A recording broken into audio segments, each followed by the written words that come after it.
নমস্কার বন্ধুরা, আজকে আমার রান্নাঘরে হতে চলেছে ওল দিয়ে চিংড়ি মাছ। আমি রান্না করব, তো দেখুন ওলটা আমি কীভাবে কাটছি। অবশ্যই কিন্তু ভিডিওটি প্রথম থেকে লাস্ট পর্যন্ত দেখবেন, নাহলে কিন্তু বুঝতে পারবেন না। এটা আমাদের গাছের ওল, তোলা হয়েছে।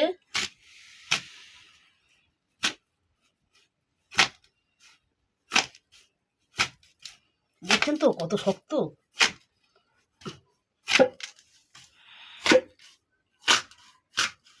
এই দেখুন কত মচমচে, একদম টাটকা ওল, গাছ থেকে তোলা হয়েছে। এইটুকু আজ আমরা রান্না করব, এতেই হয়ে যাবে। দেখুন কীভাবে ছাড়ানো হচ্ছে।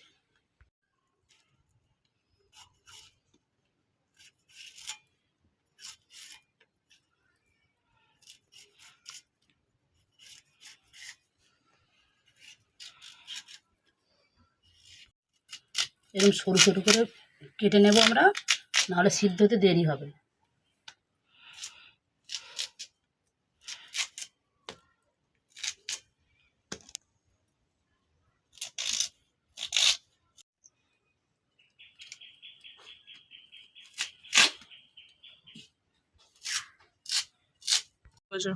দেখুন ফুল কাটা হয়ে গেছে, এতটা হয়েছে। এবার চিংড়ি মাছ কাটা আরম্ভ করেছি। বেশিক্ষণ লাগবে না, কেটে নেব, তারপর ওটা ধুয়ে তরকারিটা বসিয়ে দেবো।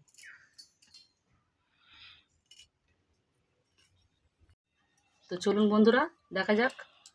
চিংড়ি মাছের তারে আমি ওল ধুয়ে নিচ্ছি কেটে। চিংড়ি মাছ কাটা হয়ে গেছে। এর জন্য লাগছে টমেটো, পেঁয়াজ আর আদা জিরে। আমি আদা জিরেটা বেটে নেব।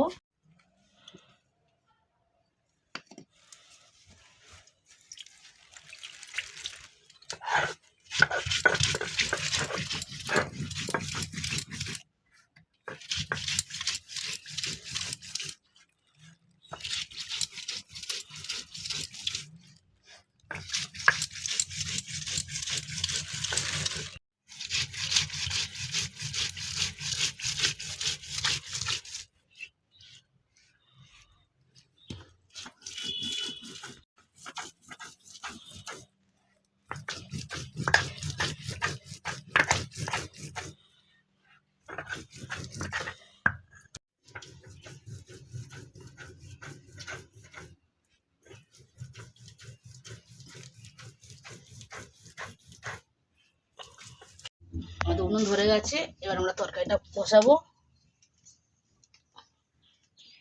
গরম হয়ে গেছে, প্রথমে আমরা ওলটা ভেজে নেব। তো তেল দিলাম, তেল গরম হয়ে গেছে, আমরা ওলটা দিয়ে দিয়েছি। ওলটা দেখো নাড়া হচ্ছে, একটু ভালো করে ভাজতে হবে।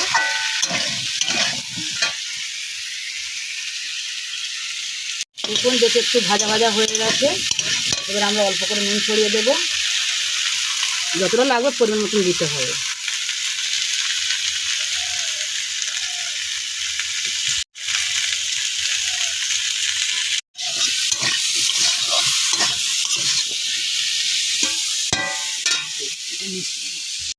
একটু লঙ্কা দিয়ে দেবো।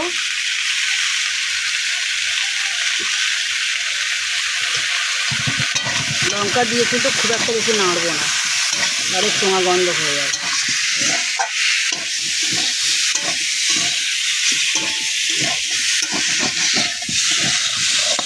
আমাদের ওল ভাজা ভাজা হয়ে গেছে, এবার ঢেলে নেব।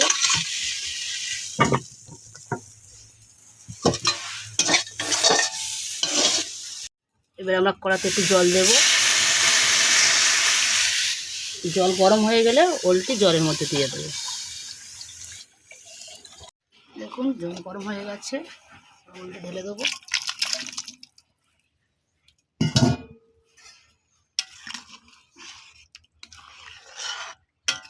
ফুটে উঠলে একটু চাপা দিয়ে দেবো, আর সিদ্ধ হয়ে যাবে।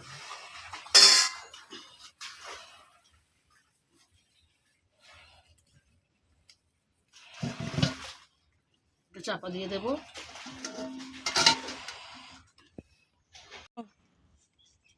দেখো ওল সেদ্ধ হয়ে গেছে, এবার জলটা ঢেলে নিয়ে আমরা ওলটা কাটি দেবো।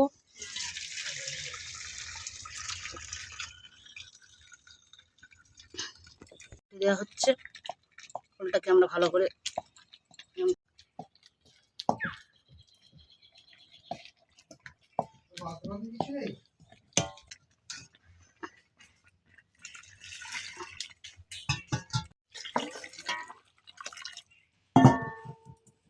গরম হয়ে গেছে, চিংড়ি মাছটা ভেজে নেব।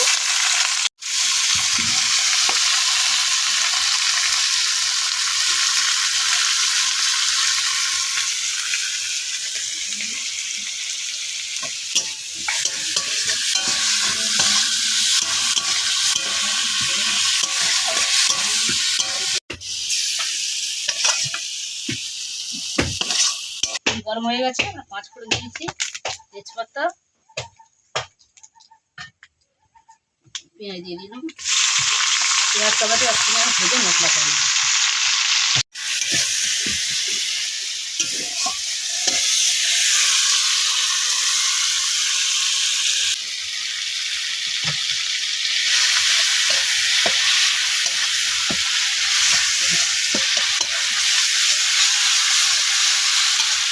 দেখো মশলাটা ভাজা ভাজা হয়ে গেছে, এটা দিয়ে দেবো।